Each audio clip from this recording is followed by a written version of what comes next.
car crash cases, defective products, dangerous drugs, injuries, and abuse. Across the state of Alabama, the attorneys, proudly sponsored by the law firm of Hollis Wright, are here to serve you. Your tough legal questions answered by our experts. The attorneys with Josh Wright from the law firm of Hollis Wright and host David Lamb. Hello and welcome in to the attorneys. We appreciate you spending your Sunday evening with us. Here's the way it works. For the next half hour, we have a panel of experts that we put together to answer your questions. For you to get those questions to us, call, text, email that information at the bottom of the screen all throughout the next half hour. Also a neat deal and a neat thing that Hollis Wright, the firm, makes available to you is there's a live attorney standing by right now to take your call. So if you need some good legal advice, now is the perfect time to get it. I would urge you to take advantage of that as well. Leading our conversation from the firm of Hollis Wright, Josh Wright. Josh, good to see you, sir. You too. How you doing? Everything good? It's all good. You? It's great. Great holiday season so far. It is the most wonderful time of the year. It is. It's been good weather. Things have been good. It's all good. So I hope you're having a good season.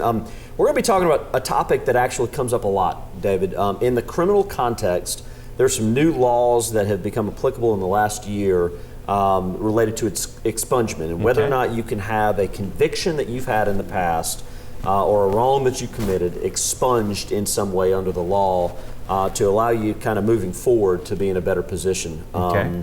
And so we're going to be talking about that topic. When we talk about that topic, we bring on experts in the criminal area, and Christie Lynam is on today, who's got her own practice here in Birmingham over in Vestavia here, and she is going to be talking about expungement and some of the law changes. So first of all, welcome to the show. Thank you. Thanks for having me. This is your first time on. It is. Thanks I told for you this having was me. going to be a very comfortable experience, and you're going to enjoy this. I will. Well, good. So let's kind of jump into it and figure this thing out. As far as expungement goes, as I understand it, kind of the law has changed in allowing expungements fairly recently. Is that true? Yes. Up until July last year, Alabama did not have an expungement law. So this is a fairly new law that's been available just in the last year and a half that we've been able to do these. Is it something that has generally been allowed in other states? Has expungement been something that's been around? It has been. There are a lot of states states that do expungements, and Alabama has kind of been one of the last to follow along, but we're getting there. Now, expungement is a concept people talk about, and you hear that term, but really in general terms, what is expungement going to do for somebody if they're able to actually get a criminal conviction expunged? Okay, so let me correct you. A conviction cannot be expunged. Okay. The case must have been dismissed. So any criminal charge that has been expunged, in essence, is deemed to never have occurred. So it was, in essence, removed from that person's criminal history. So an individual would be able to, if they were doing a job application or a credit application, they would be able to say that the arrest or the charge never had occurred. And if someone asked an agency about it, they would have to say there are no records relating to that case. All right, is this something that's become popular? I mean, are there people that come to you now and say, hey, do I qualify for an expungement? Absolutely. It's a great opportunity for someone that, say, has been arrested for DUI, possession of marijuana, all of these things, and that case has been dismissed, that they now can have that arrest completely wiped off of their record and can say in an application that it's never happened. Can I, you legal minds from the laypersons, you're talking about a case being dismissed versus convicted. So kind of flesh that out for me. So and you know, what is the difference from? I'm thinking, okay, a murder conviction, you can't ever get that expunged. No, you cannot. So these are really for the lesser of the crimes where there's some sort of other punishment handed out, well, I guess?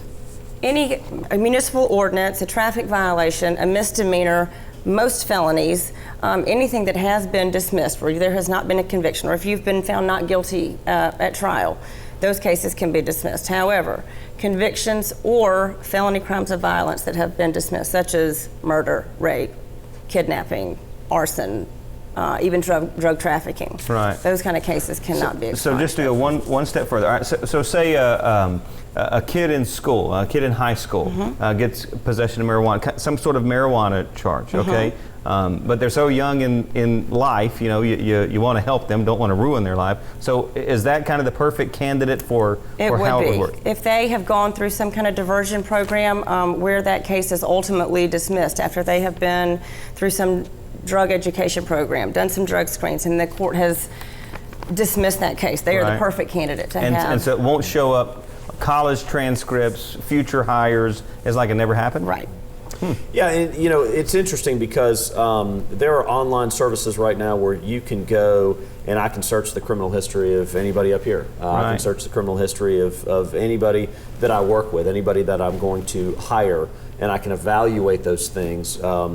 And so this will allow you to have it completely expunged from that process. So I'm assuming when we do our traditional AOC searches as lawyers, it gets wiped away at that point. It does. The Alabama Law Enforcement Agency is who kind of is in charge of these criminal histories. So to start this process, you request that criminal history from the Alabama Law Enforcement Agency. And that's part of what's included in the petition. And that's who, once a case has been expunged, they are ordered to send, the court or agencies are ordered to send any record relating to that case to the Alabama Law Enforcement Agency for it to be archived there. Now you raise a good point earlier about deferred prosecution and how something could be dismissed.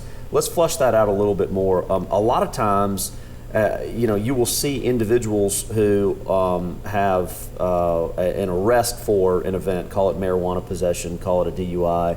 They will work with their counsel to do some deferred prosecution where they're able to go to a school or something else, and then ultimately, if they complete that successfully, the case is dismissed where you're not, quote, convicted of it. Is that fair? Correct. That is the type of thing that would be perfect for this expungement, is it not? Okay. Perfect scenario. So tell me what you're seeing. What kind of, are you seeing a lot of DUIs, a lot of traffic-based violations? Not so much traffic violations. I think people are more concerned with the more serious of the crimes, the DUIs, the possession of marijuana, the theft cases, misdemeanor domestic violence. Those kind of cases are the ones that most people are interested in having expunged from their record. Why do you think it took Alabama as long as it did to get an expungement law? Is it just it had to work its way through the process of the legislature and ultimately it did? Do you think this has anything to do with the kind of the recent push and effort to try and decrowd, if you will, our jails right now? And that's a big push right now, where there are individuals that are trying to not get violent criminals out into society, but the non-violent criminals to free up space in our jails because the jails are killing us right now financially in the state. You think this has any kind of role with that? Well, all the deferred programs are a great tool because they are designed to rehabilitate the person. So and with the case being dismissed, it keeps them from being in prison. So it does. Yeah. Kind of the whole overcrowding issue, it does help with that. Yeah, because they're not. These people are not going to jail. So the case is dismissed. Who actually determines whether a case can be expunged? Do they go before a judge? Is it just like? So you would file a petition in the circuit court in the county which the original charge arose. So if you were arrested in Mountain Brook, Vestavia, Homewood, you would file your petition in Jefferson County Circuit Court. If you were arrested in Alabaster or Pelham, you would file that petition in Shelby County. Okay. All right. And is it before you go before a judge? Who determines kind of what happens? Well, when you file the petition, you have the DA or if there's a victim in the case, they have 45 days that they can file a written objection if they have any objection to it. If they don't, that right is waived. If they do file an objection, then the court would set a hearing within 14 days where they would hear factors and then determine whether or not to grant or deny the expungement. Is there a time frame? Can if somebody says, because I know we'll get this question during the show, It'll be, something was dismissed 14 years ago. Right. Can I get it expunged today? Is there a time frame for it? There is. So cases that are dismissed with prejudice, which means that they cannot be refiled, where they've been dismissed, non-prossed, no billed by a grand jury, or they've been acquitted at trial, all those kind of cases that can't be refiled, you can petition the court to expunge that case within 90 days of the date of dismissal. For cases where you have done some court-ordered programs such as drug court, usually you have to wait a year from the successful completion of that program. Cases that have been dismissed without prejudice, which do have the option of being refiled, for misdemeanors you would have to wait 2 years from the date of the dismissal. Felonies, 5 years from the date of the dismissal, and then that person cannot have any other felony convictions during that 5 years. Let's talk about it. Are we close to commercial Yeah, let's go ahead and take a break, right? Let's do it. If we're going to take a break, when we come back, I do want to talk about kind of the cost of this process, because it's not going to be a free process. If somebody wants to have something removed from their record, it is going to cost some money. I want to talk about that. But I told you before the show, she's good at this stuff. She understands it, knows what she's talking about. So glad we had you on. This has been perfect. We got a lot of questions. Yeah, we got a couple more segments to toss them out. We'd love to have you included in that process. Call, text, email, get the questions into us. And a couple of other points here. You can find Hollis Wright on Facebook if you'll just search that term, and on Twitter it's Hollis_Wright. So plenty of ways to communicate with the firm of Hollis Wright and get your questions answered. Stay tuned. More of The Attorneys coming right up.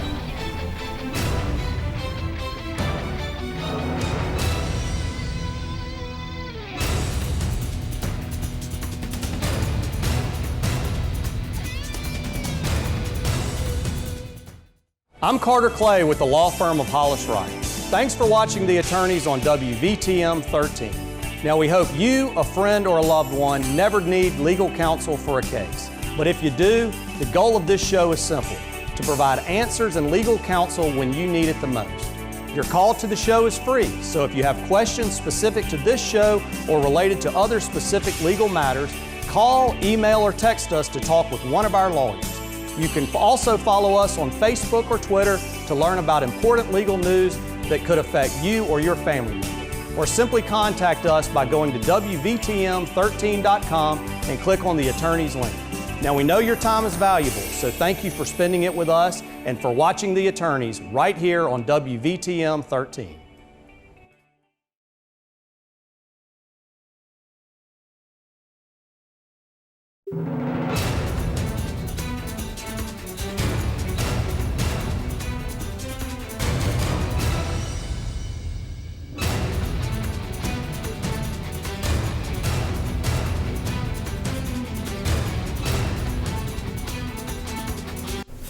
Really interesting topic of conversation tonight, how to get a case expunged. Would love to have you be a part of the conversation. You can call, text, email to join us. Would love to have your questions and include them and pass them along to our panel of experts. Josh? All right, so when we went to break, we were talking about kind of the cost associated with having something removed from your record. I know this isn't free. How does that process work, and how do lawyers kind of handle that? Well, so the money that goes to the court, there is a $300 administrative fee that is paid to the court for each charge that is being expunged. So if you are arrested for DUI, possession of marijuana, and both of those cases were dismissed, it would be two separate expungements. So that's $300 for each charge that is expunged. To start this process, you have to get a copy of your criminal history from the Alabama Law Enforcement Agency. They want money, so that's $25 that they want, or $5 for each additional copy. Some of the courts, when you have to request the certified documents of the dismissal, they will charge you for that. And then on top of that, it would just be whatever legal retainer that the lawyer you choose charges for those. All right, so in addition to those charges, a lawyer that represents you may charge you some money associated with the process. It's usually a flat fee retainer, yeah. All right, so let's talk for a minute. We addressed it, but let's kind of go back through it. There are certain serious crimes that would not be applicable, even if you went through a deferred prosecution and the case was dismissed, that would not be applicable for expungement. Can we go back through that? Because I know we're going to get some questions of, hey, this happened to me, can I be expunged? And I want to make sure those questions are answered. The expungement law, they specifically state the crimes of violence that are not included, even if those cases have been dismissed. And they can be from murder to kidnapping to burglary to assault, drug trafficking is included. But they have a list of all of the violent crimes that are not included. It sounds to me like this is more set up for the individual who is maybe a first-time offender of a less serious, less physical crime. And they've just made a mistake in life. They made a mistake, and the system is trying to reward them to go through deferred prosecution, be successful in it, have the case dismissed, and then have it expunged from your record kind of as let them move on with life. Okay, gotcha. Are there any instances where an individual may still have to disclose an event even after it has been expunged? There are. In some instances, with any government or licensing agencies, you still have a duty to disclose that, or banks or financial institutions, they will still require you to disclose it. But if they do want to see those records, they would still have to file notice with the court for them to be able to inspect those records. So, if you are successful in an expungement, is there anything else that you need to do thereafter? Once it is approved and the court signs off on it, do you have to actually do some work to make sure that it is taken out of the AOC records? You just have to make sure that the final order gets to the agencies who have the records. At that point, those agencies must send any records that they have relating to that charge to the Alabama Law Enforcement Agency, where they archive it. And then they must certify within 180 days that they have done that and the records have gone and they have no record of it. Once that happens, then your client would usually get a letter from the Alabama Law Enforcement Agency saying that they've received all the records and the case has been officially expunged. And ultimately, these expungements are after you have completed the deferred prosecution program completely. Absolutely. After you've paid all your court costs, your fees, and everything else associated with that, the expungement comes after that. Yes, that is one requirement that you must meet all the necessary requirements, which are paying all the fines and costs, that the case, in fact, has been dismissed. You have to meet all of those requirements. There can't be any outstanding balance that you still owe the court. Gotcha. Are you the one who usually recommends to a client that this is an option you can go down, or normally do clients come to you with, this is what I'd like to do? Both. Now when we have people come in that have been arrested for DUI or been arrested for marijuana, we tell them in the beginning, this is now an option. So once we get through the process, the case is dismissed, you do have this option, at the end to have the arrest removed. Yeah. Tell us a little bit about, in general terms, how popular is this right now? I mean, are you seeing a ton of this? Absolutely. And who are you seeing it from? Are you seeing it from the first-time offenders, the high school kids? I mean, what are you seeing? Really across the board. A lot of young people that have made mistakes, and there are also a lot of professionals that have made mistakes. And it's kind of a one-time thing, and they're righting their wrongs. I know we're going to break. When we get back, I do want to talk a little bit about someone that has a second deferred prosecution, the applicability of this for them, whether or not they can even apply for this type of thing. So let's talk about those things when we come back for our last segment. We'll do it. We'll step aside our final break of the evening. Just enough time for you to get your questions into us. Call, text, email. We'd love to have you be a part of our conversation. Stay tuned. More of The Attorneys coming right up.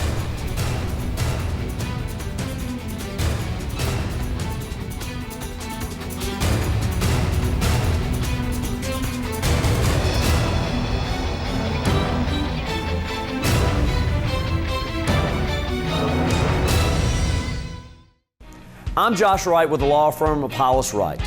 Now, we often hear the phrase burden of proof when it comes to civil or criminal lawsuits. It's the level of proof that a plaintiff must meet to win their case. But these burdens change whether you're in a civil or a criminal court. So in this week's Legal 4-in-1, we're answering the question, who holds the burden of proof and what is the burden in the case? Let's start with civil cases. Civil cases are brought by a plaintiff who claims they have been injured by some way by a defendant. Because there is no chance of jail time, since the injury does not amount to a crime, the burden of proof is not as difficult as in criminal cases. The level of proof here is called preponderance of the evidence. In general terms, that means the plaintiff must prove that it is more likely true than not true that the defendant is responsible for the plaintiff's injuries. You've seen the scales of justice before. Both parties have to fill those scales up with evidence to support their position. If the plaintiff can fill his scale up with just a bit more evidence than the defendant, the plaintiff wins the civil case and is entitled to a verdict. Now, the stakes are much higher in a criminal case than that of a civil case. That's because a criminal defendant could lose his freedom or even his life if he's found guilty. So who holds the burden of proof in a criminal case? Well, the state does, because the defendant is being accused of breaking state law. The state has to prove beyond a reasonable doubt that the defendant is guilty. It's the heaviest burden in the justice system. The evidence has to be so convincing that the jury believes beyond any reasonable dispute the defendant is guilty. Probably guilty just isn't enough in these cases. The law requires the jury to find the defendant not guilty if there is any doubt at all. Please remember, your call, email, or text to the attorneys is free. All of us at Hollis Wright want to help answer your questions on real issues you face. Remember, a competent lawyer will respond to every question you send in. That's our pledge and promise to you.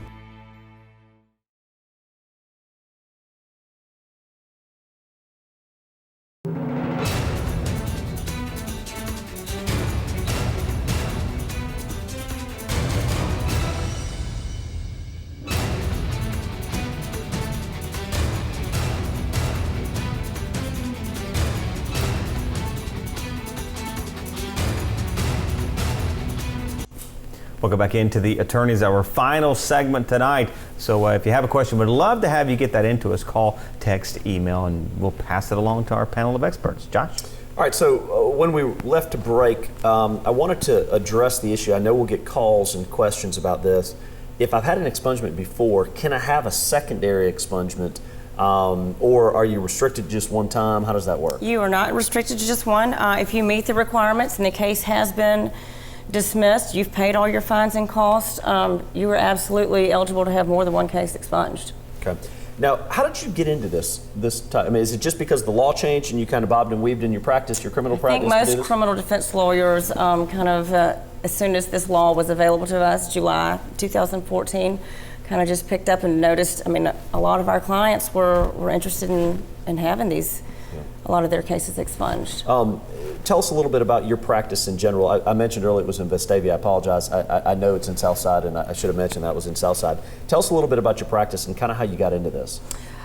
Gosh, I've been doing nothing but criminal defense for almost 10 years, and I do mostly municipal court work, DUIs, marijuana, theft, traffic cases, those kind of cases, all of those that are usually eligible to be expunged. And are you practicing primarily in the Jefferson County area, or do you practice kind of all over the state? Jefferson County, Shelby County, for the most part. Okay.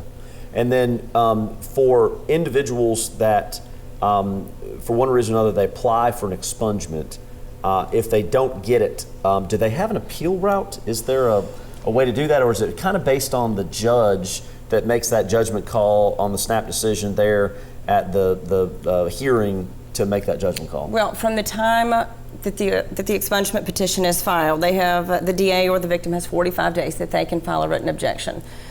If they do file that written objection, then the court would set a hearing and you would go and argue factors for or against whether or not the petition should be granted. Once the judge makes that decision, that is the final decision. What is it like, especially since this is a new law in Alabama, early on in this, when you were letting folks know that this does not have to be a conviction that stays on your record, there's a process you could go through to have it expunged? Well, I bet that's like a second lease on life or some folks. It is for a lot of people. Right. I mean, it's a great opportunity, especially for young people that are coming out of college and are applying for jobs. I mean, to not have to, that when you've slipped up and have marijuana or DUI on your record, I mean, it's nice to be able to put on a job application that you've never been arrested. Yeah. Oh, I bet. Yeah. You mentioned earlier that there are some circumstances where even though you've had an expungement, you may still have to disclose it. Like I'm harkening back to the days of applying to the Bar Association. I would imagine that expungement probably doesn't apply, where you're going to have to disclose that. Are there other significant examples like that you're aware of? It is just government and licensing agencies and financial banks and financial institutions are really what the law states is when you still have to disclose it. And do you think the intent of this expungement law was to make sure that it was not going to apply to people that have been involved in violent crimes in the past? Yes. Okay. And I guess where I'm angling towards is, do you see? Have you heard? Are you aware of any changes that will be made to the expungement law, for example, where it is going to be expanded to other areas, or do you think it's pretty rock solid where it is now? I think right now, for a while, until a few years pass, I think it will strictly stick to dismissals. Whether or not some convictions will be able to be expunged later, it's just, I don't know where our law will go with that. Good transition. And talk to me just a little bit about. I know you got into this criminal world. Have you done any prosecution? Did you do any prosecution coming out? Not. I've Okay. always been on the defense side. Been happy doing that? I have been. Well, good. And do you practice by yourself? I do, but I've had a great mentor, Tommy Spina, who has kind of guided me along and helped out along the way. I think we've had Tommy on the show before. Yeah, I think he's done these shows before.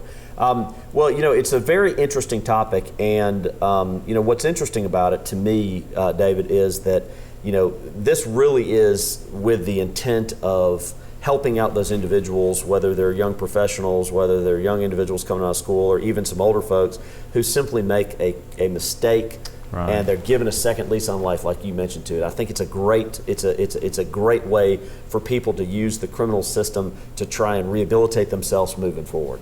We have just a couple of minutes remaining, but I want to give both of you an opportunity, just a final thought, a final charge from you on the topic of expungement, kind of 30 seconds of advice that you would give to our viewers on Gosh, I would say if you even question if you're eligible to have a case expunged, definitely call and talk to someone about it, because it is such a great opportunity to have your slate wiped clean. Right.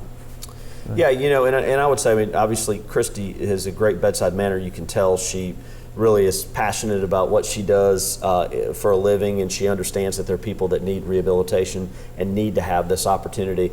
It obviously is a second lease on life for people that have made common mistakes. I think from a societal perspective, it's good that it does not apply to serious criminal offenses, right, violent criminal offenses, those things. But get to an attorney, even if your crime has been in the past. Call us. We'll get you in touch with someone like Christie to be able to answer the question as to whether or not you're even available to apply for this thing. And if you are, she'll update you on what the costs are and what the expenses are, and give you an opportunity to make a judgment call whether or not you want to go through it. But I think it's worth the call to try and determine whether or not a simple crime that you've had in the past is eligible for it or not. Absolutely. Well, we appreciate both of you being with us tonight. Thank you. Thanks a lot. Interesting conversation, learning a relatively new law, so it's a neat opportunity to do a show on this. Hope you enjoyed it as well. We're always grateful for you being with us. As we wrap things up here, here's how you can get in touch with the firm of Hollis Wright. Call, text, email, or you can also find them on Facebook as well as Twitter. As always, we appreciate you being with us. Thanks so much, and we'll look for you next week right here on The Attorneys.